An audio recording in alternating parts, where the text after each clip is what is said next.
Good morning students, welcome back to the class and we are going to discuss the chapter number 1 what is democracy, why democracy। इसके मेरे ख्याल से 2 classes हम हो चुके हैं और हमने अभी तक पढ़ लिया है कि व्हाट इज़ डेमोक्रेसी ये पढ़ लिया और what are the different other kind of governance rule जो कि वर्ल्ड में पाए जाते हैं उसके बारे में भी कल हमने पढ़ा था, है ना। Anarchy, monarchy, aristocracy, bureaucracy, democracy, theocracy, dictatorship, ये सारे अलग अलग टाइप के गवर्नेंस सिस्टम थे जो कि हमने कल थोड़े से पढ़े थे। अभी हमारे कोर्स में शॉर्ट में ही है। अभी हम बाद में फिर ये देखेंगे, अभी मतलब अभी नेक्स्ट जो हमको देखना है वो ये देखना है कि विच रूल इज़ बेटर। जो थर्ड पॉइंट था वो यही था कि which rule is better, democracy और any other governance system is better. तो डेमोक्रेसी हमारे देश में फॉलो होती है, हमारे देश में ट्रू डेमोक्रेसी है। इसके अलावा फेक डेमोक्रेसी और डिफेक्टेड डेमोक्रेसी भी हमने पढ़ी थी इसी चैप्टर में, है ना। कुछ कंट्रीज ऐसी हैं जो ऑन द पेपर्स डेमोक्रेसी दिखाती हैं but actually they don't follow the true democracy. तो ऐसी डेमोक्रेसीज को हमने देखा था डिफेक्टेड या फेक डेमोक्रेसीज कहते हैं। ओके, अब एक नया आर्ग्यूमेंट ये है कि कुछ चीज़ें, कुछ बातें डेमोक्रेसी के फेवर में कही जाती हैं और कुछ बातें डेमोक्रेसी के अगेंस्ट कही जाती हैं। कुछ लोगों का मानना ये है जो कि अलग दूसरे गवर्नेंस सिस्टम को फॉलो करते हैं, उन लोगों के पास बहुत सारे पॉइंट्स ऐसे हैं जो ऑब्वियसली नो डाउट सही भी हैं, तो वो बहुत सारे पॉइंट्स पर डेमोक्रेसी को क्रिटिसाइज़ करते हैं, ठीक है। लेकिन फिर भी डेमोक्रेसी क्या दूसरे गवर्नेंस सिस्टम से बेटर है, अगर हाँ तो क्यों, तो वो आज हम पढ़ने वाले हैं। And I think today we will finish this chapter theoretically. सिर्फ पीडीएफ्स वगैरह बच जाएंगी तो आई विल सी कि क्या करना है उसका। Let's come on the page number 154। यहाँ पर एक बस इतना दिया हुआ है कि which rule is better than others. तो हम ये देख रहे हैं, fourth point is arguments against democracy. Democracy के अगेंस्ट बोलने वालों को या डेमोक्रेसी के अगेंस्ट सोच रखने वालों के कौन कौन से पॉइंट्स हैं और वो कितने जायज़ हैं, वो कितने अप्रोप्रिएट हैं। तो first is democracy leads to instability because leaders keep changing. भाई कुछ लोगों का मानना ये है कि डेमोक्रेसी बहुत ही अनस्टेबल होती है।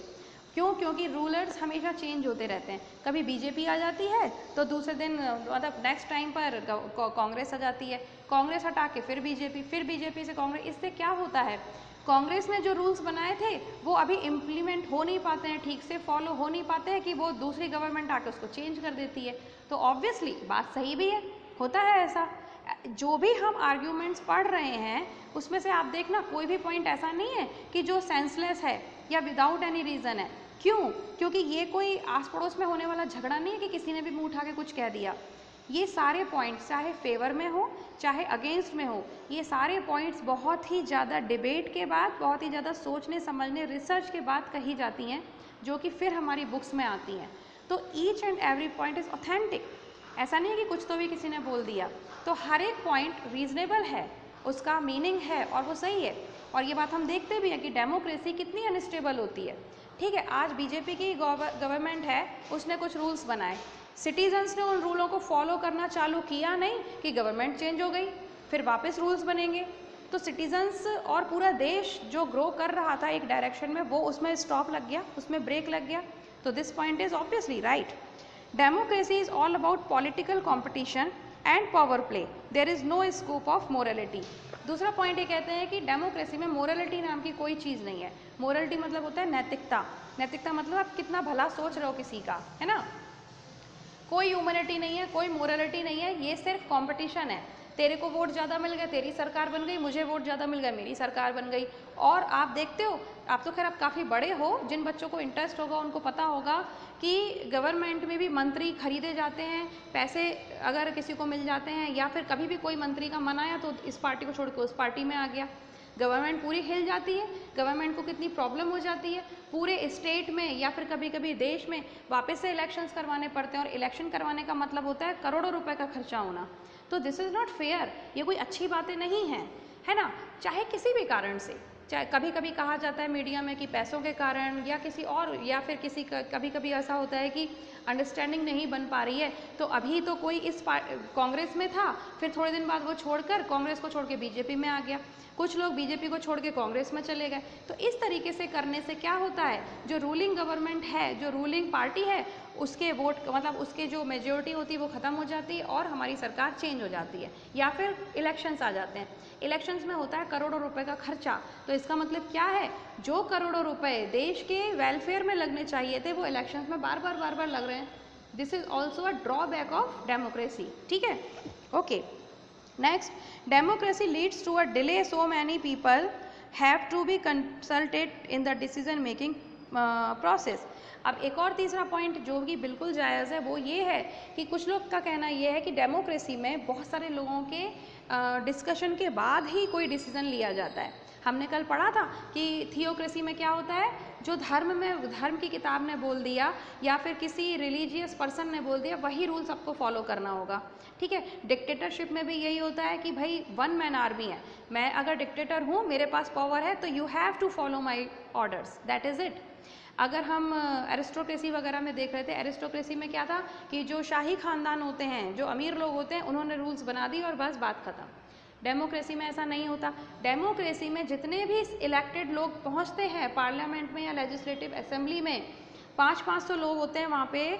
उन लोगों में बहस देखी है कभी आपने संसद की कार्यवाही देखी है टीवी खोल के? कितनी बहस होती है, और वो बहस फालतू की थोड़ी ना होती है कि आपस में झगड़ा कर रहे हैं, वो डिस्कशंस होते हैं। बड़े बड़े टॉपिक्स पे इतना सारा डिस्कशन होगा, तो डेमोक्रेसी के अगेंस्ट बोलने वाले यही कहते हैं कि भाई इतना डिस्कशन करते हो तो डिसीजन कब करोगे? 10 दिन तो तुम डिस्कशन करने में गुजार देते हो। है, कभी तुम्हारी सरकार चेंज हो जाती है, कभी तुम लोगों के पास वोट नहीं मिल पाते, कभी किसी ने पार्टी चेंज कर ली। तो ये सब करते कराते डेमोक्रेसी में जो डिसीजंस होते हैं बहुत लेट होते हैं, और ये बात सही भी है। अब आप देखो, कई देशों में ऐसा रूल होता है कि अगर किसी ने किसी का हत्या कर दी है, किसी ने किसी का मर्डर कर दिया है, तो फटाफट उसको सज़ा हो जाती है। मर्डर का बदला मर्डर, उसको भी फांसी लगा के ख़त्म करो। लेकिन हमारे देश में किसी को फांसी देने से पहले 8 महीने लगाए जा सकते हैं, 10 महीने लगाए जा सकते हैं, साल लगाए जा सकते हैं। अभी आपने एक केस सुना होगा थोड़े दिन पहले, निर्भया रेप केस। ठीक है, उसमें वो जो दुर्घटना हुई थी, वो हुई थी मेरे ख्याल से आज से 8 साल पहले शायद हुई थी, कितने साल पहले की बात है। और अब जाके उनके जो कल्प्रिट्स थे, उनके जो अपराधी थे, 4 लड़के, उनको अब जाके फांसी हुई है। इतना टाइम लगा है।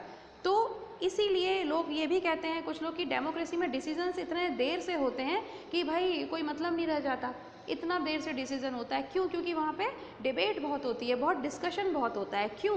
क्योंकि वहाँ पे बहुत सारे लोगों को लेकर उनके सबके डिसीजन से एग्री करने के बाद डिसीजन होता है। पॉइंट है बात में। नेक्स्ट बोलते हैं, elected leaders do not know the best interest of the peoples will lead to the bad decision. अब ये कहते हैं कि कुछ इलेक्टेड लीडर्स ऐसे होते हैं जो इलेक्ट तो हो गए, है ना, पार्लियामेंट में और लेजिस्लेटिव पार्टी में, वो असेंबली में भी पहुंच जाते हैं, लेकिन उनको फिर भी नहीं पता होता कि लोगों के इंटरेस्ट मतलब होता है भला।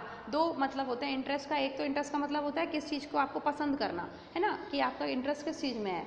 और एक और इंटरेस्ट का मतलब होता है, जब हम पॉलिटिकल साइंस पढ़ते हैं या हम सिविक्स पढ़ते हैं, हम लॉ पढ़ते हैं, उस दिन भी मैंने बताया था कि जब आप सिविक्स या लॉ पढ़ते हो तो कुछ पर्टिकुलर वर्ड्स होते हैं जो आपको मिलेंगे और जिनका यूज़ ही करना है आपको, आप उनके यूज़ को बदल नहीं सकते हो, कोई भी एवरी वर्ड यूज़ नहीं कर सकते हो।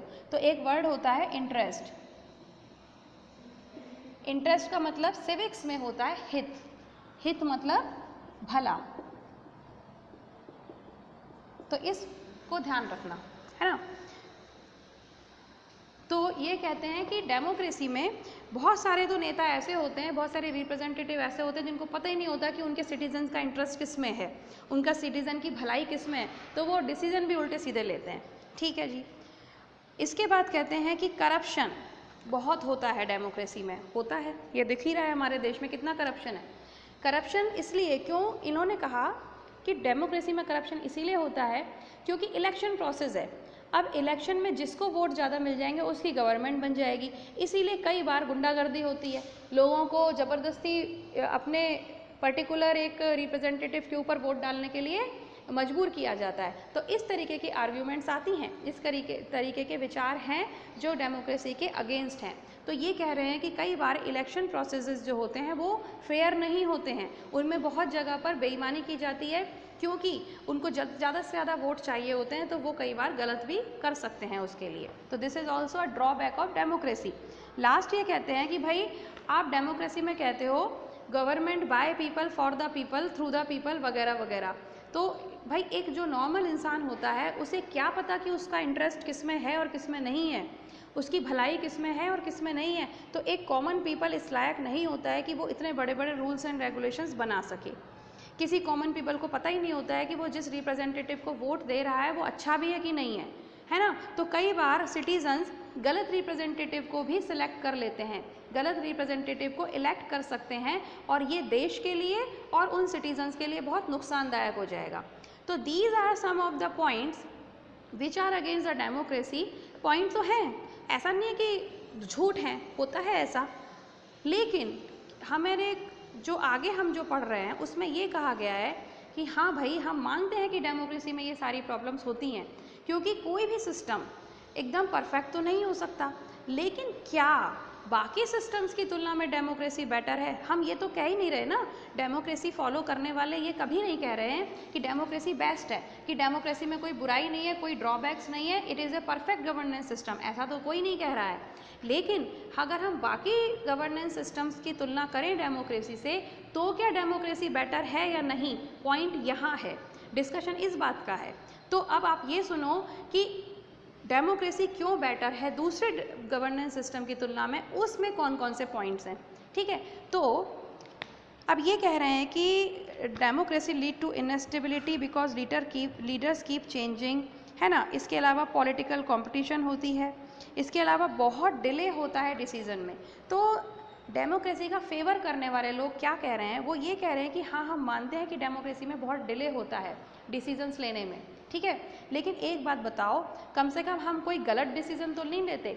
एक ये बात भी सही है, क्योंकि अगर मान लीजिए मेरे को अकेले डिसीजन लेने को बोल दिया तो मैंने फटाफट कोई जल्दीबाजी में गलत डिसीजन ले लिया तो, लेकिन हमारे देश में इतने सारे लोग मिलकर डिबेट करते हैं, डिस्कशन करते हैं, और हर पॉइंट पर डिस्कशन होता है। तो कई बार क्या हो सकता है, अगर मान लो 10 लोग बैठे हैं तो एक पॉइंट पे अगर मैं एग्री हूँ तो दूसरे पॉइंट पे दूसरा एग्री नहीं है, ये भी हो सकता है कि तीसरे पॉइंट पे तीसरा एग्री नहीं है, और वहाँ पे कोई बेवकूफ़ नहीं बैठे होते हैं, वहाँ पे बहुत इंटेलिजेंट लोग बैठे होते हैं, तो उनके पास पॉइंट भी बहुत ज़रूरी होते हैं, इंपॉर्टेंट पॉइंट्स पर डिस्कशन होता है। तो हम ये देखते हैं कि जब इतने सारे लोग मिलके कोई डिसीजन लेते हैं तो वो देर से हो सकता है, डिले हो सकता है, लेकिन वो गलत नहीं होगा। तो कहने का मतलब है कि डेमोक्रेसी में मे बी पॉसिबल का decision may be delayed, but the decision will not be unfair. तो डेमोक्रेसी में हमेशा फेयर डिसीजंस होते हैं, ठीक है ना। अच्छा, एक और जो नेक्स्ट पॉइंट है वो ये कि common people do not know the interest of theirs. अब कॉमन पीपल को अपना इंटरेस्ट नहीं पता होता, अपने उनका किस बारे में हित है वो नहीं पता होता, ठीक है। तो इन्होंने कहा कि इसीलिए कॉमन पीपल को कोई अधिकार नहीं है कि वो अपना रिप्रेजेंटेटिव चुने, लेकिन हमारे देश में एक राइट दिया गया है कि हमारे देश में अगर सिटीज़न गलती से कोई गलत रिप्रेजेंटेटिव चुन लेता है, ठीक है, गलत इलेक्शन कर देता है, तो सरकार को गिरा भी सकता है, वो अगली बार अपनी गलती सुधार भी सकता है। लेकिन दूसरे जो दूसरे गवर्नेंस सिस्टम हैं उनमें ऐसा पॉसिबल नहीं है। क्यों? क्योंकि वहाँ पर तो सिटीजन्स को कोई राइट ही नहीं है, वहाँ पे ना तो इलेक्शन करते हैं और ना ही सरकार बना सकते हैं, ना ही सरकार गिरा सकते हैं। तो कहने का मतलब ये है कि डेमोक्रेसी का फेवर करने वाले लोगों ने ये कहा कि डेमोक्रेसी में बिल्कुल आप सही कह रहे हो कि जो कॉमन इंसान होता है, कॉमन मैन होता है, वो बड़े बड़े डिसीजन करने लायक नहीं होता है, लेकिन अगर वो किसी डिसीजन में उसको पार्टिसिपेट करने का अधिकार है, अगर वो अपना रिप्रेजेंटेटिव चुनता है और कल को उसको ये लगता है कि नहीं गलत सरकार बन गई, तो वो सरकार को गिरा भी देता है, ये अधिकार दिया गया। इसका मतलब पहली बात तो ये है कि सिटीज़न अपने गलत डिसीजन के लिए खुद जिम्मेदार है, ठीक है। अगर वो कल को कोई किसी चीज़ के बारे में कुछ भुगतता है, कुछ परेशानियाँ उठाता है, तो वो किसी को आरोप नहीं लगा सकता, है ना, वो खुद उस चीज़ के लिए जिम्मेदार है। और दूसरी बात ये कि उसको सही करेक्शन करने का मौका भी डेमोक्रेसी में मिलता है, ठीक है। इसके अलावा एक और चीज़ ये बोल रहे हैं कि हाँ, एक और जो बात कही जाती है डेमोक्रेसी के लिए वो ये है कि इतने सारे अलग अलग टाइप के लोग होते हैं जो अपनी अपनी मनमर्जी चलाते रहते हैं। तो डेमोक्रेसी का फेवर करने वालों ने कहा कि हाँ भाई ठीक कह रहे हो कि डेमोक्रेसी में बहुत अलग अलग तरीके के लोग होते हैं, इससे क्या होता है ना, प्रॉब्लम्स भी बहुत होती हैं। अब देखो हमारे देश में धर्म के नाम पे कितने दंगे होते हैं, कभी मुसलमान हिंदुओं से लड़ेंगे, कभी सिख और हिंदुओं की लड़ाई हो जाएगी, कभी मुसलमान सिखों से लड़ लेंगे, मतलब बहुत सारी चीज़ें होती हैं, दंगे फसाद होते रहते हैं। लेकिन एक और चीज़ भी तो देखिए, दूसरे देशों से तो अच्छा है ना। दूसरे देश में क्या है, कई देशों में ऐसा है कि अगर आपने उनके देश का रिलीजन एक्सेप्ट नहीं किया तो आपको वो ना नौकरियां देंगे, ना घर देश में घुसने देंगे, ना रहने देंगे, ना खाने देंगे, जीना हराम कर देंगे, ठीक है। तो अपने देश में कम से कम ऐसा नहीं है। अपने देश में क्या है, सभी लोगों को इक्वली ट्रीट किया जाता है। और वो हमारी सिटीज़न की प्रॉब्लम है ना, कि हम इतने मूर्ख हैं कि अब धर्म के नाम पर लड़ते हैं। अगर कोई मुस्लिम है तो उसमें क्या प्रॉब्लम है, बना रहने दो मुस्लिम। अगर कोई हिंदू है तो क्या प्रॉब्लम है, लेकिन नहीं, लड़ेंगे, ठीक है। तो ये गवर्नमेंट की नहीं है, सिटीज़न की प्रॉब्लम है, ठीक। तो इस तरीके से हम कह सकते हैं कि डेमोक्रेसी में बहुत सारे पॉइंट्स ऐसे हैं जो कि और एक और बात ये होती है कि सबसे बड़ी बात, डेमोक्रेसी गवर्नमेंट कैसी है इसके लिए ज़रूरी नहीं, इस पे बात नहीं करती है। डेमोक्रेसी सिटीजन्स पे बात करती है। और हम देखते हैं कि डेमोक्रेसी में सिटीजन्स को बहुत अधिकार दिए गए हैं, उनका बहुत सम्मान, उनकी डिग्निटी मेंटेन की गई है, ठीक है ना। तो डेमोक्रेसी बाकी जगहों से बेटर है, बाकी गवर्नेंस सिस्टम से बेटर है। तो इसका मतलब हम क्या देख रहे हैं कि डेमोक्रेसी बाकी गवर्नेंस सिस्टम से कई जगह बेहतर है, ठीक है। तो एक बार इसको पूरा रीड करके रखो, argument against democracy, arguments for democracy, and इतना करके रखना, and the journey of India through democracy. तो लगभग आपका चैप्टर कंप्लीट हो गया है। जो बातें समझाने की थी वो मैंने आपको समझा दी हैं। अब आप इसको रीड कर लेना, and we will meet on Friday, और उस वक्त आपको इसकी PDF वगैरह मिल जाएगी, and we will finish this chapter, ठीक है। So I hope you enjoyed this chapter. तो फटाफट इसको कंप्लीट करो, रीडिंग लगाओ ठीक से, जैसे मैंने कहा है। कल फेस्टिवल है, enjoy your festival, enjoy your moments, and we will meet and on Friday. Till then, good day.